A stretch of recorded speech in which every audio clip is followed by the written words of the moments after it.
तो हेलो दोस्तों, स्वागत है आप सभी का अजीत एग्जाम वाला पे। दोस्तों, आज हम शुरुआत करेंगे सिख साम्राज्य की। इससे पहले हमने मराठा साम्राज्य को देख लिया था 3 भागों में। पहले पृष्ठभूमि देखी थी और बीच में हमने सभी जो पेशवा होते थे उनको देख लिया था, मराठा सरदारों को देख लिया था।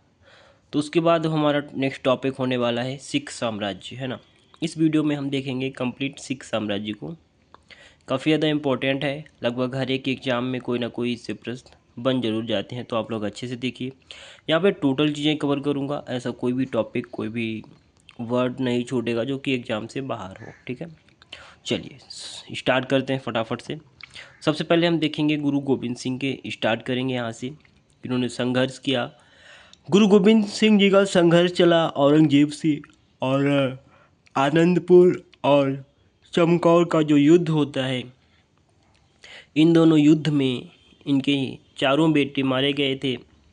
और इनके जो इन्होंने 4 प्रमुख किलों का निर्माण कराया, वो था आनंदगढ़, लोहगढ़, केसगढ़ और फतेहगढ़। ये 4 किले इन्होंने बनवाए थे, इनका निर्माण करवाया था। आंध्र प्रदेश नांदेड़ में जो है, कहा जाता है कि ये बाद में आंध्र प्रदेश में जो है नांदेड़ जगह पड़ती है, वहाँ पे पठानों ने इनकी हत्या कर दी थी। और केसगढ़ जो है, यहीं पे 1699 में खालसा पंथ की स्थापना की गई केसगढ़ में। इसके बाद गुरु का पद खत्म कर दिया गया। इसके बाद जो है गुरु, ये अंतिम गुरु थे, तो इसके बाद गुरु का पदवी होती है वो ख़त्म कर दी जाती है। इसके बाद हम बात करेंगे गुरु गोविंद सिंह जी के बाद में बंदा बहादुर ने यहाँ का कमान संभाला। बंदा बहादुर इनके उत्तराधिकारी रहे।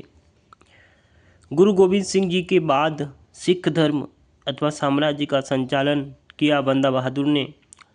प्रथम व्यक्ति थे ये सिख साम्राज्य जिन्होंने बनाया। सिख साम्राज्य बनाने वाले ये प्रथम व्यक्ति थे बंदा बहादुर। और बंदा बहादुर के बचपन का नाम अगर हम जहाँ देखते हैं तो हो जाता है लक्ष्मण दास। लक्ष्मण दास इनके बचपन का नाम था। नांदेड़ में गुरु गोविंद सिंह जी से मुलाकात हुई और राजनीतिक उत्तराधिकारी गुरु गोविंद सिंह जी ने इन्हें घोषित कर दिया था। और गुरु गोविंद सिंह जी ने इनको नाम दिया था गुरबख्श खां। गुरु गोविंद सिंह जी ने इनको जो नाम दिया था वो दिया था गुरबख्श सिंह। ये इन्होंने इनका नाम दिया था। गुरु नानक व गुरु गोविंद सिंह के नाम के जो है सिक्के इन्होंने चलवाए, उनकी मूर्ति लगा करके उसमें चित्रांकन करवा करके। 1716 ईस्वी में गुरदासपुर में मुगलों ने इनको घेर लिया और वहीं पे इनको मार दिया, इनकी हत्या कर दी। उस समय मुग़ल बादशाह फ़र्रुखसियर हुआ करता था। ये बंदा बहादुर को हमने देख लिया संक्षिप्त रूप में। यहीं से अगर क्वेश्चन बनेंगे तो यहीं से बनते हैं। अब हम देखते हैं बंदा बहादुर के बाद जो है मराठा साम्राज्य 2 चीज़ों में बढ़ जाता है। सिख साम्राज्य ये हो जाता है सरबत, यानी कि खालसा हो जाता है। एक हो जाता है गुरुमत्ता। गुरुमत्ता जो लिपि होती है, सरबत दिवाती व बैसाखी मीटिंग कहा जाता है इसको, ठीक है। चलिए आगे हम देखते हैं।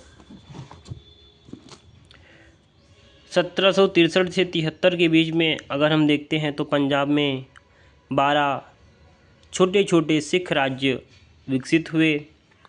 उन्हें मिस्र कहा जाता है, अथवा उन्हें मिस्र कहते हैं। जो 12 छोटे छोटे राज्यों का उदय हुआ उनको हम मिला करके मिस्र बोलते हैं। ये 12 मिसलें निम्न इस प्रकार हैं, मैं टोटल के सभी के नाम बता देता हूँ। पहला है भंगी मिस्र, दूसरा, और ये भंगी मिस्र लाहौर व अमृतसर के क्षेत्र में थी।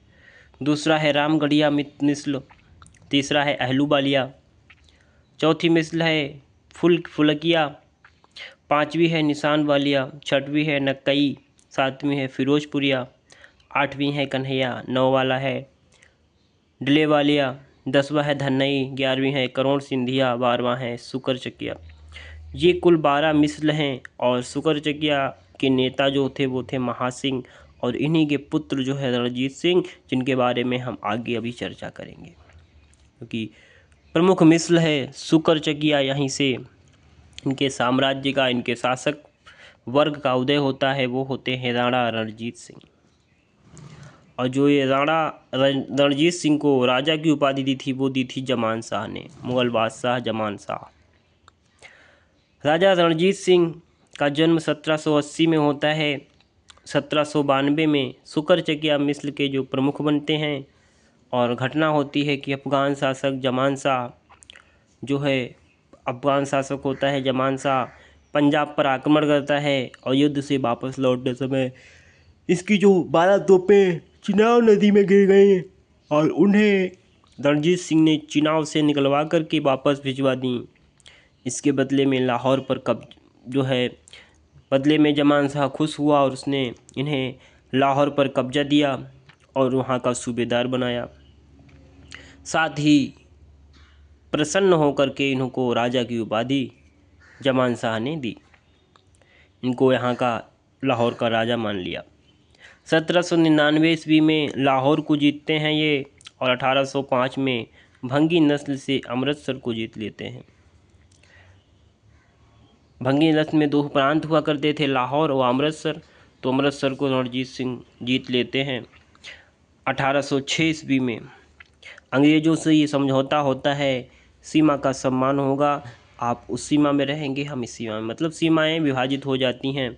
कि इसी समय एक परिस्थिति बदलती है, रूस व फ्रांस भारत पर हमले की योजना बनाते हैं। उसी को लेकर के अंग्रेज अपनी इस सीमा की सुरक्षा करना चाहते हैं। इसकी वजह से रणजीत सिंह संधि कर लेते हैं। ठीक है, आशा करता हूँ आप लोगों को अच्छे से समझ में आ रहा होगा, क्योंकि मैं जो नोट्स बनाए हैं एकदम स्टैंडर्ड नोट्स हैं। इससे बाहर किसी भी एग्ज़ाम के लिए प्रिपरेशन कर रहे हो, UPSC, BPSC, one day exam, PCS, किसी भी एग्ज़ाम की, कहीं से भी आपको कोई अलग से क्वेश्चन नहीं आएगा। टोटल चीज़ें यहाँ पे कवर अप की गई हैं। ठीक है, तो आप परेशान नहीं होइए, अच्छे से हमारे साथ ही पढ़ते रहिए। और कंप्लीट मॉडर्न सीरीज चल रही है, इसको मैं कंप्लीट करा दूंगा, आप लोग बिल्कुल भी परेशान नहीं होना। चैनल को सब्सक्राइब कर लेना है और हमारे साथ जुड़कर बेल आइकन को दबा लेना है, तो जैसे मैं वीडियो अपलोड करूंगा तैसे आप लोगों को पता चल जाएगा, है ना। 1809 ईस्वी में अमृतसर की संधि हो जाती है।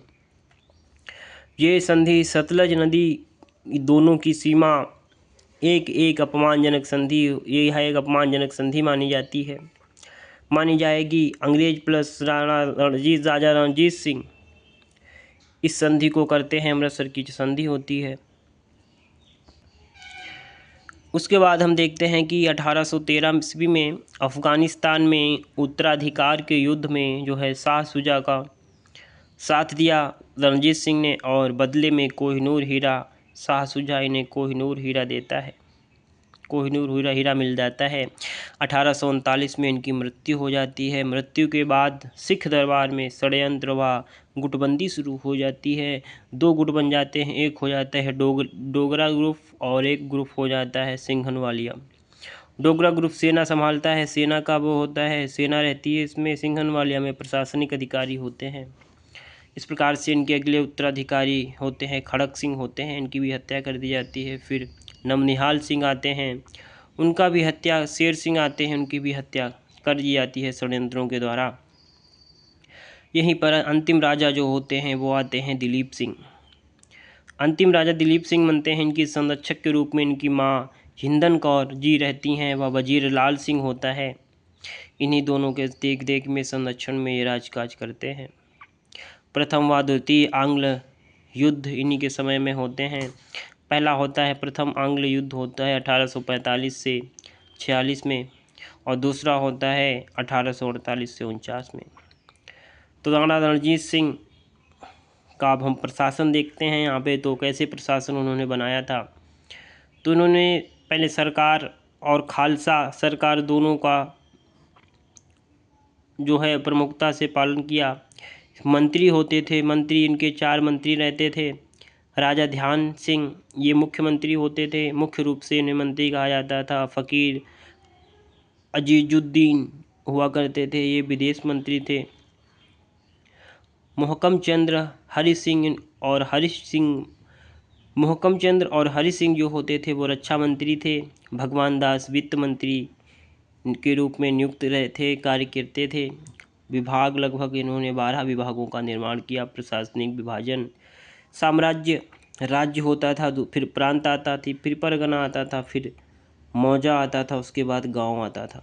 मौजा जो होता था एक गांव का समूह माना जाता था। प्रांत आते थे, जैसे प्रांत में लाहौर, मुल्तान, कश्मीर, पेशावर, ये इनके प्रांत थे। प्रशासन के बाद में अगर हम सैन्य प्रशासन की बात करें तो सुसज्जित सेना रणजीत सिंह जी रखते थे। सेना दो प्रकार की होती थी, फौज शान, फौज खास।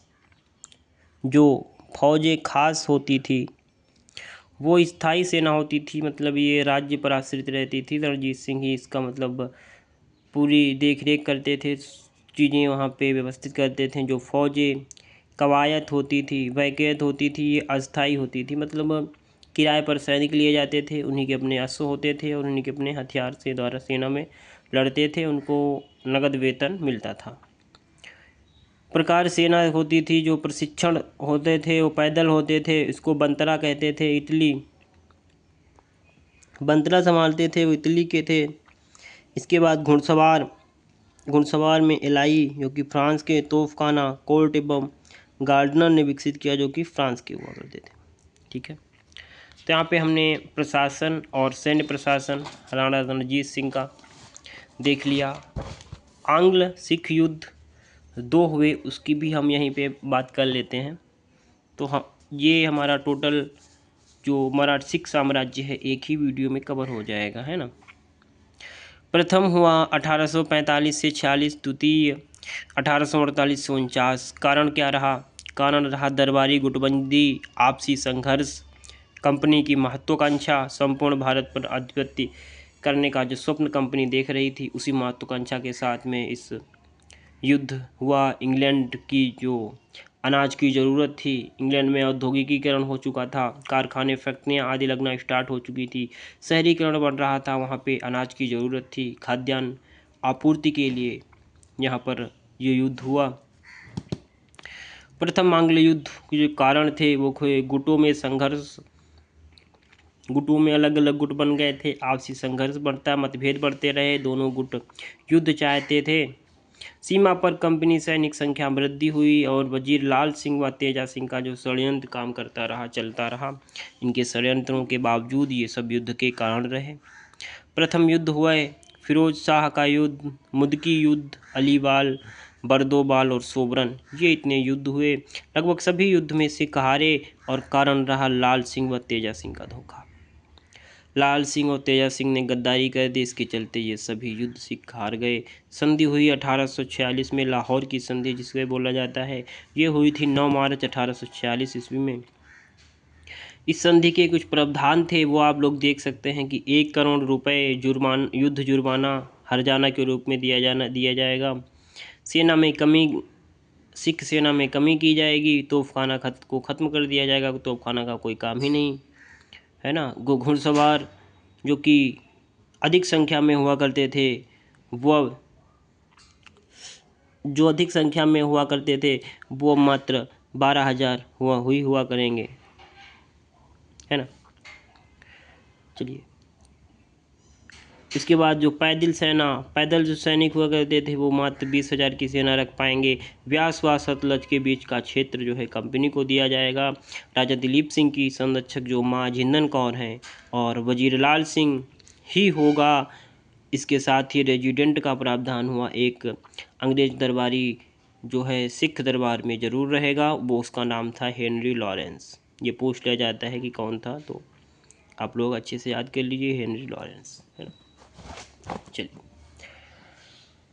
इसके बाद क्या होता है, दिसंबर 1846 में भैरवबल की संधि होती है, जिसमें माँ जिंदन कौर को हटाया जाता है व संरक्षक का पद समाप्त कर दिया जाता है। 1.5 लाख की पेंशन दे करके इनको विदेश दूर भेज दिया जाता है, पेंशन दे दी जाती है। प्रशासन जो 8 सिख को रखा जाता है, सरदारों की परिषद देखी जाती है जिसका अध्यक्ष होता था सन हेनरी लॉरेंस, जिसको पहले वहाँ पे रखा गया था अपना प्रतिनिधि के रूप में, है ना। अध्यक्ष इस परिषद का यही रहेगा, हेनरी लॉरेंस, और 8 सिख और सरदार रहेंगे। इसके बाद है कश्मीर, 50 लाख रुपए में गुलाब सिंह को अंग्रेज द्वारा बेच दिया जाता है और अंग्रेज़ों ने इसके बाद माँ जिंदन कौर की पेंशन कम की, मात्र 48,000 रुपये, व उन्हें लाहौर से दूर शेखुपुरा भेजा इसे सिखों ने अपनी बेइज्जती माना और विद्रोह की संभावना प्रकट हुई। उसी के चलते द्वितीय आंग्ल मराठा युद्ध 1848-49 में हो जाता है। इसके कारण रहते हैं लॉर्ड डलहौजी की महत्वाकांक्षा, लाहौर व भैलोवल संधि का अपमान, रानी झिंदर कौन का अपमान, मुल्तान में अत्यधिक कर वृद्धि, गवर्नर मूलराज द्वारा जो है विद्रोह कर दिया जाता है। और उसके साथ में 3 युद्ध यहाँ पे हमें देखने को मिलते हैं। पहला युद्ध है रामनगर का युद्ध, दूसरा है चिलियावाला, तीसरा है गुजरात नगर, जो कि तोपों का युद्ध बोला जाता है। गुजरात नगर का जो युद्ध हुआ था, इस तीनों युद्धों में सिख हार जाते हैं और पंजाब का विलय हो जाता है। राजा दिलीप सिंह को इंग्लैंड भेजा जाता है पढ़ने के लिए, पेंशन देकर उनको पेंशन के रूप में पढ़ने के लिए इंग्लैंड भेजा जाता है। शासन हेतु 3 सदस्यीय कमेटी बनाई जाती है, जिसमें सर लॉरेंस होते हैं, हेनरी लॉरेंस होते हैं और चार्ल्स मैंस होते हैं। तो उसी के बाद में राजा दिलीप सिंह जो है ये पढ़ते पढ़ते वहीं पे रहते हैं, वहीं पे इनकी मृत्यु हो जाती है। यहीं पे हम देखेंगे सिख साम्राज्य जो है पूरी तरीके से अंग्रेजी सत्ता के हाथों में चला जाता है, सिख साम्राज्य का अस्तित्व समाप्त हो जाता है। तो आप लोगों के लिए मैंने ये कंप्लीट कर दिया सिख साम्राज्य एक ही वीडियो में, है ना। तो आप लोगों को कैसा लगा? अगर आप लोगों को इसका PDF वगैरह चाहिए होगा तो टोटल चीज़ें आप लोगों को मिल जाएंगी, परेशान होने की कोई बात नहीं है। वरना आप खुद भी रोक करके या 2-3 बार देख करके अच्छे से अच्छे अपने नोट्स बना सकते हैं। टोटल चीज़ें कवर रहेंगी। ये सीरीज जो चला रहा हूँ मैं, ये कंटिन्यू रहेगी, कंप्लीट मॉडर्न हिस्ट्री का। इसके बाद दूसरा सब्जेक्ट आएगा, तो सब्सक्राइब करना नहीं भूलिएगा और अधिक से अधिक लाइक और कमेंट जरूर करिएगा आप लोगों को किस एग्ज़ाम के लिए देख रहे हैं, ताकि मैं थोड़ा कंटेंट और बढ़ा सकूं या कम कर सकूं। आपकी जो भी एग्ज़ाम का नीड रहेगी उसी हिसाब से मैं अपना कंटेंट में बढ़ोतरी करता रहूँगा। धन्यवाद, थैंक यू सो मच। आप सभी स्वस्थ रहें, मस्त रहें। Thank you.